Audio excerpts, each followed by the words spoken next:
सबको नमस्कार। आज का चर्चा का विषय है कि सरकारी नौकरी क्यों। हम सब लोग जानते हैं इसके पीछे मेन दो कारण हैं। पहला कारण यह है कि जीवित रहने के लिए, सही ढंग से जीवन यापन करने के लिए पैसे की आवश्यकता पड़ती है और बढ़िया ढंग से पैसा सरकारी नौकरी से ही आता है। दूसरा कारण, वहाँ नौकरी की गारंटी होती है, तनाव बिल्कुल नहीं रहता है, काम बहुत कम करना पड़ता है या एक ढंग से कहें कि नहीं करना होता है। तो एक ढंग से सबके लिए ये एक ऐसा अच्छा विषय हो जाता है कि जहाँ आदमी चिंता मुक्त होता है, इसीलिए सरकारी नौकरी के पीछे भागता है। चलिए ठीक है, मैं जो अभी चर्चा कर रहा हूँ और जितने लोग इसको सुनेंगे, जिस उम्र के लोग हों, विशेष रूप से 18 साल के ऊपर के लोग, उन सबका अनुभव होगा कि हर साल सरकारी नौकरी के लिए जितनी वैकेंसी आती है और उसमें कितने अप्लीकेंट होते हैं, दोनों का अगर अनुपात का पता आप करेंगे तो कन्फर्म है कि अधिकांशतः लोग अनएम्प्लॉयड ही रह जाते हैं। हर साल प्रयास करते हैं, हर साल मेहनत करते हैं और समय बीतता चला जाता है। ऐसे कंडीशन में सबको तो नौकरी मिलना संभव नहीं है, वो भी सरकारी। तो होता क्या है कि अधिकांशतः ऐसे करते करते उम्मीद के सहारे, अगर मान लीजिए 10 साल तक उन्होंने समय बिता दिया, तो 10 साल के बाद क्या, अब उम्र के साथ साथ उनकी जिम्मेदारियां तो बढ़ती जाती हैं। परिवार भी उनसे कुछ न कुछ अपेक्षा रखता है और ऐसे कंडीशन में अब परिवार की जिम्मेदारी साथ साथ अपनी जिम्मेदारी बढ़ती चली जाती है। तो क्या उससे आप भाग सकते हैं? बिल्कुल नहीं, भागने का तो सवाल ही नहीं उठता है। अब उसे आपको स्वीकार करना पड़ेगा और निभाना पड़ेगा।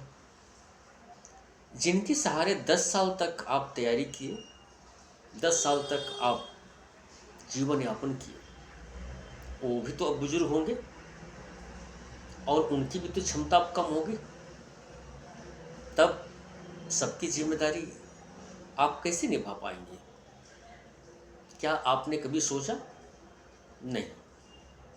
तो अचानक लगभग 90% लोग ऐसे हैं कि उनके सामने ये सभी जिम्मेदारियां उस समय पड़ती हैं जिस समय उनके पास सरकारी नौकरी अब हाथ में नहीं रहती है, अब कुछ ना कुछ करना होता है। तो कुछ ना कुछ करने के लिए अब वो करती क्या है, अब वो प्राइवेट नौकरियों के प्रति मूव करते हैं। प्राइवेट नौकरी में लोग क्यों नहीं जाना चाहते हैं, आप जानते हैं अच्छे ढंग से, क्योंकि तनख्वाह कम होती है, तनाव ज़्यादा होता है, काम ज़्यादा होता है और उससे जो कुछ भी मिलता है, उस काम को करने के बाद जब हर शाम को आप घर आते हैं तो आपको परिवार की जिम्मेदारी सौंप दी जाती है। जिंदगी तनाव में हो जाता है आपका। अधिकांशतः लोग इसलिए तनाव में होते हैं क्योंकि जितनी उनकी ज़रूरतें होती हैं उस हिसाब से उनके पास पैसा नहीं होता है। हमारे ख्याल से यही सत्य है अधिकांशतः लोगों के लिए। तो ऐसा काम ही क्यों करते हैं? और लोगों ने ये बात बिल्कुल सही कहा है, बहुत लोगों ने कहा है कि आदमी का जीवन इतना लंबा नहीं है कि आप अपना अनुभव करके, अपना काम करके अनुभव लें और फिर उसको सीखें। ये संभव नहीं है। आप दूसरे से सीख सकते हैं उस बेसिस पर आप आगे अपना काम कर सकते हैं। ये आपके लिए एक स्मार्ट काम होगा, अच्छा काम होगा। मान लीजिए कि आपने कुछ साल तक तैयारी की और आपको गवर्नमेंट जॉब नहीं लगा, तो उतने साल तक तैयारी करते करते निश्चित तौर से अगर आप मेहनत और ईमानदारी से काम किए हैं तो आप अपने उस सब्जेक्ट में एक्सपर्टाइज तो हो ही चुके होंगे। तो अब अगर कुछ और साल तक आप तैयारी करना चाहते हैं तो उतना समय तो अब नहीं लगना चाहिए जितना पहले लगता था। तो बाकी का समय आपको क्या करना चाहिए? कोई भी अपना एक छोटा काम स्टार्ट करिए। कोई भी काम, छोटा काम क्यों मैंने कहा कि जिसमें बहुत ही कम इन्वेस्टमेंट की आवश्यकता पड़ती है, और ईमानदारी से करिए। जितने घंटे तक करिए ईमानदारी से करिए, मेहनत से करिए। अगर कोई भी काम आप ईमानदारी से करते हैं, मेहनत से करते हैं, एक समय ऐसा आएगा ना कि आप जितने पैसों के लिए सरकारी नौकरी के पीछे भाग करके अपनी ज़िंदगी को नर्क बनाते हैं, उससे अधिक पैसा आपको स्वतः मिलने लगेगा। और एक समय ऐसा आएगा कि आप अपने पर हंसेंगे कि मैं सोच क्या रहा था, कर क्या रहा था। इस ढंग से दो फायदा होगा।